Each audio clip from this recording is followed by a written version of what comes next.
Life in a world that keeps changing. Think that it's progress you're making.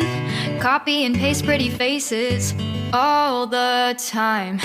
Pictures so perfect we play. My good people, now welcome back to Anointed Lady TV.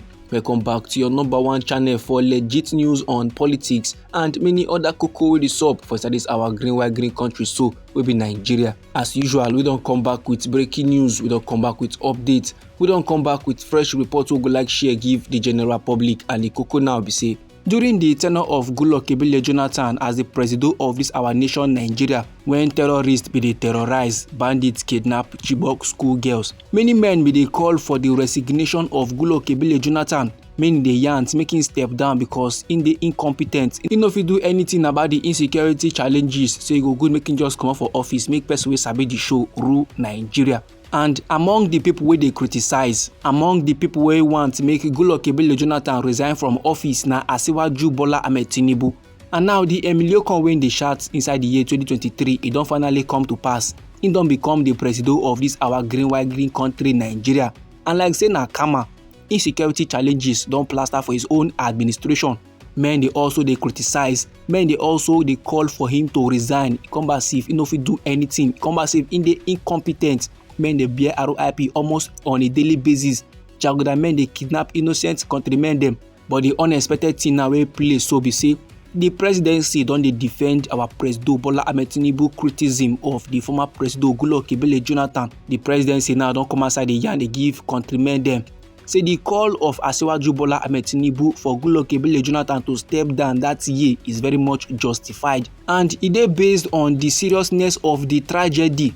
Person they talk this one so now Daniel Bwala. Him na the special advisor on policy communication to our president Bola Ahmed Tinubu, and they talk all this one so during the interview we get with Tori people.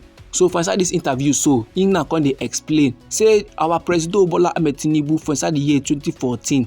His criticisms to Goodluck Jonathan was very much rooted in the belief say Goodluck Jonathan government being failed to properly acknowledge or even address the mass kidnapping wey be dey happen that year.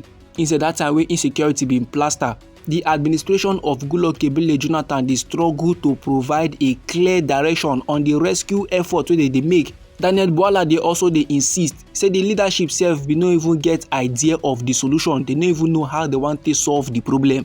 During the early days of the Chibok incident, government officials be they question the authenticity of the adoption. Government officials still say the Chibok incident na wine. Government officials still say men just they do April Fool, they just they play prank. They no be first take and serious, and this development can anger many Nigerians and even international community.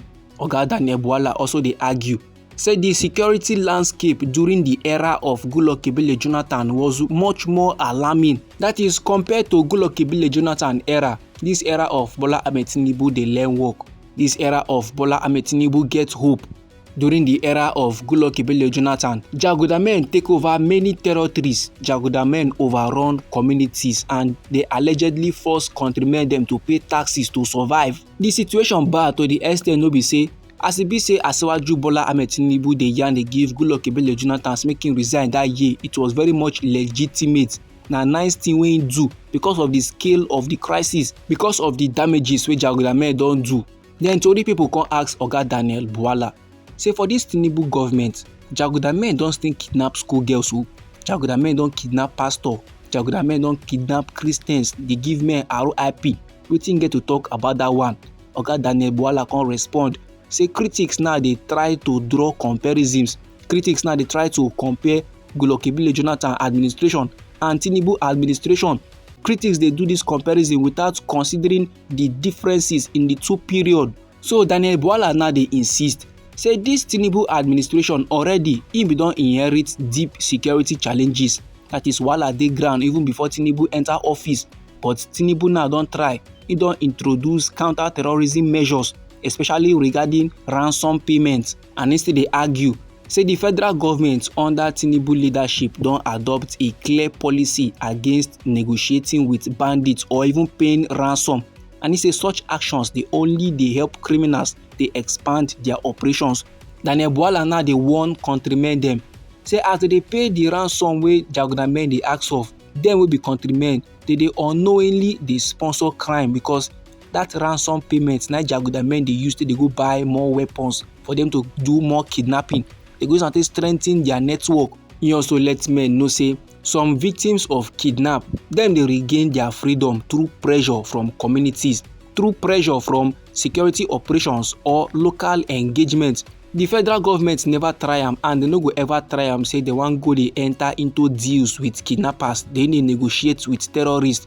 So like this now, my good people, according to Daniel Buwala, the priority of the federal government na to block the financial channels wey dey enable criminal groups to thrive, wey dey enable criminal groups to see front. Meanwhile, the Nigeria Labour Congress wey be NLC don sound a fresh alarm over the growing wave of kidnappings and violent attacks wey dey happen across the country. NLC now dey draw ear, dey pass strong warning, say dem dey very much prepared to declare a national day of mourning and they go mobilize workers for nationwide protests. This insecurity crisis e no funny again for NLC.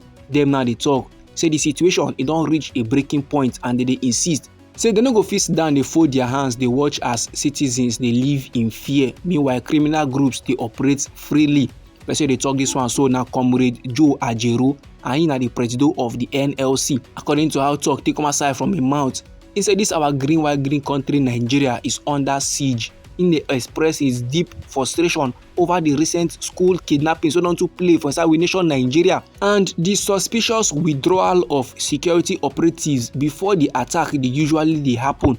So he dey demand a thorough investigation to determine whether there was negligence or sabotage within the security structure. This insecurity palava now don dey endanger the lives of teachers, don dey endanger the lives of students, workers and families across the country. If this na politics, make men stop am. This my good people na the report, na the information wey I wan share give the general public. Now anyhow the matter be you for body, or if you be say you get contributions, no let anybody or anything stop or intimidate you. Feel free make you put am inside our comment section. Once again, now we be Anointed Lady TV. Now we dey like give una legit news on politics and many other koko wey dey sup for inside this our green white green country wey be Nigeria. If you be say you like this report, if you be say you like this update and you go like to dey receive more, then sharply make you subscribe to this channel and don't forget to put on the notification bell so that as we dey bring more legit dey come your side, I go first receive the updates and you go even get am sharp. Now me dey go get more news, me dey go get more reports, me dey go gather more information for you my good people. Try make e no go anywhere.